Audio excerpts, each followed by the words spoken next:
ওই একটা কথা আছে না, সব চকচক করা জিনিস সোনা হয় না, ঠিক এরকমটাই হয়েছে গাঙ্গুবা সিনেমার টেলারের সাথে। টেলারটা আজকে 11টা নাগাদ করে রিলিজ করেছে, টেলারটা দেখলাম। এই সিনেমার লিড রোলে আছে সূর্যা, ববি দেওল। সিনেমাটা প্যান ইন্ডিয়া রিলিজ করছে 10ই অক্টোবর, দুর্গাপূজার সময়। সত্যি বলতে এই টেলারটা আমার জঘন্য লেগেছে, খাপছাড়া একটা trailer. Starting to the end টেলারটা কখন শুরু হচ্ছে কখন শেষ হয়ে যাচ্ছে সালা বুঝতেই পারছি না। এই টেলারটা যে কেটেছে ভাই, তার ওই জিনিসটাই কেটে দেওয়া উচিত আমার মনে হয়।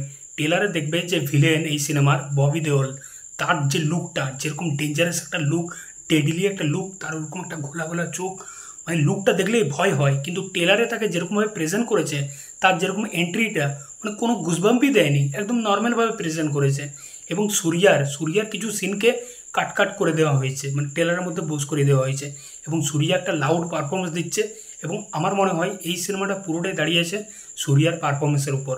যদি সিনেমাটা ভালো হয় তাহলে সূর্যার পারফরমেন্সের জন্যই ভালো হবে। কিন্তু এতগুলো খারাপের মধ্যেও একটা ভালো জিনিস হচ্ছে সিনেমার ভিজুয়াল, ভিএফএক্স দুর্দান্ত লেভেলের।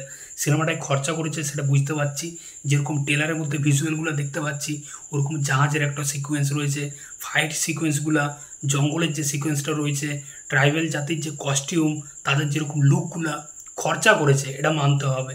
কিন্তু টেলারটা ঠিকঠাকভাবে কাটতে পারেনি।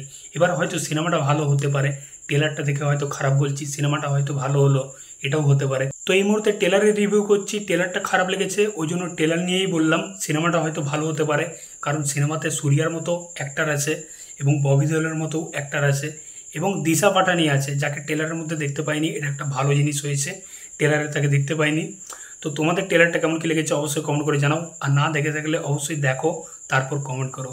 তো দেখা হচ্ছে অবশ্যই পরের ভিডিওতে। চললাম, এই নতুন চ্যানেলটা ভালো লাগলে অবশ্যই সাবস্ক্রাইব করে রেখো। চললাম।